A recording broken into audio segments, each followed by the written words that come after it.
Hi all, and welcome to the Soul Shift channel.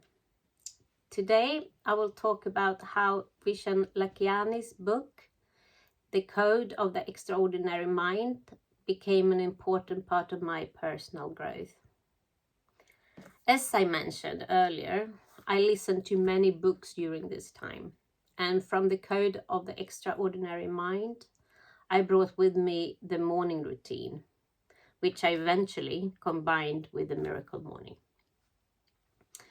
The first part was compassion.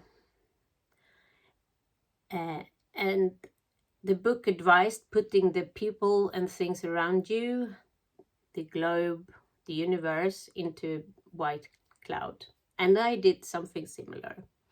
And when you start your day with love, and by sending love to other people, animals, beings, or whatever is important to you, you attract energies equal to that love.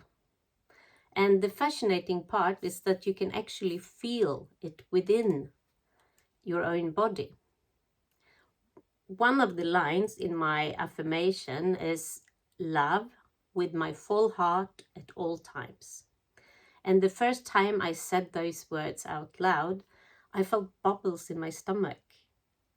That was when I understood how powerful love really is as a feeling, but also as an energy. The second part was gratitude. And I practiced gratitude for 3 things in my personal life, 3 things in my professional life, and 3 things I was proud of or had achieved myself.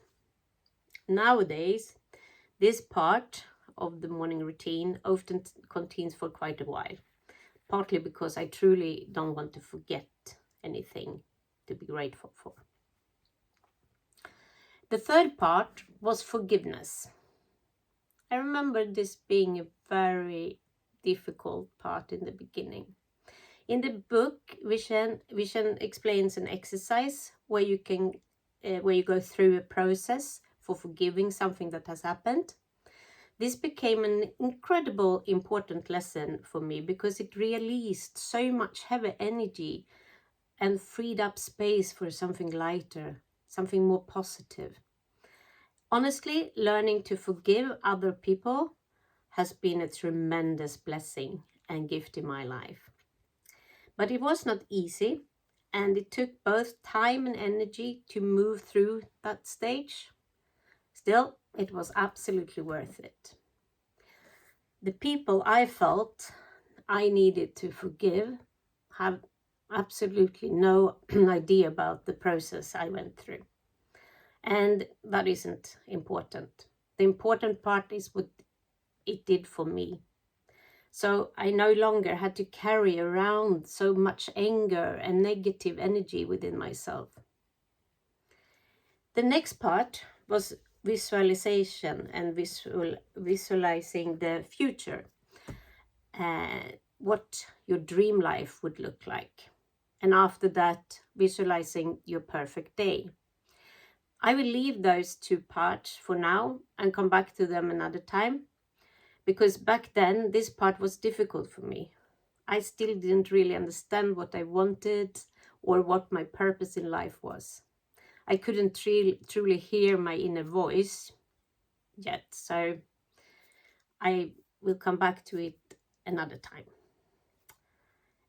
The final step was connecting with the universe. Whatever you personally believe in, for me, this became a connection to the universe, to all beings, to all the energy around me.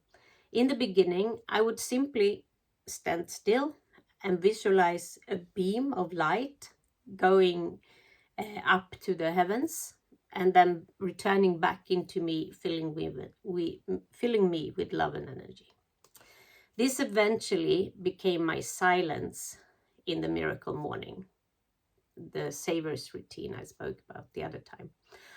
And simply because I no longer needed silence simply to get out of bed, instead I felt I need to develop my own ritual in order to continue growing. One thing I truly loved about this book was the idea of rules. Bullshit rules. as the water describes them. That concept was very awakening for me, because there are so many things around us that we do simply because we were told to do them, or even worse, because we were taught to think in a certain way. Every culture and every society is filled with these kind of invisible rules, and I believe you can find them in almost every corner of your life. I started looking at my own life differently. I began opening doors that I didn't even know existed. Again and again, new thoughts appeared. And I had to ask myself, is this really true?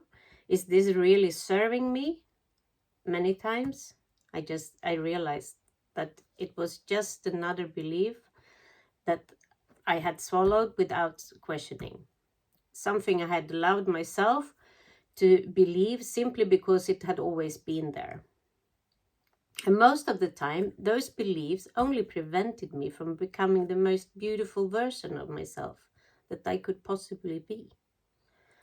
One takeaway from Vision, and now I'm not sure whether it comes from the code of the extraordinary mind or from the Buddha and the Badass.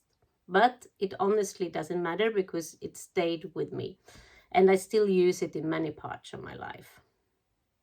And it's the sentence, culture is like water. It becomes poisonous if it stands still. And here is the interesting thing. When I was younger and did mountain hiking, we learned exactly that. The water you drink should come from a moving stream or flowing water, because the still water becomes poisonous. And I think culture works in exactly the same way.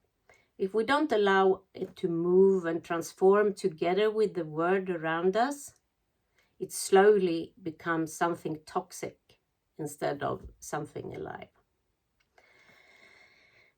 That's just a little sharing from my side. Next time, I will share with you what I decided after many hours of thinking and analyzing was the goal of my life. And this is not my purpose or the reason why I'm here. It is simply about how I want to feel when I die. But I will tell you all about it next time. Have a good time and see you soon.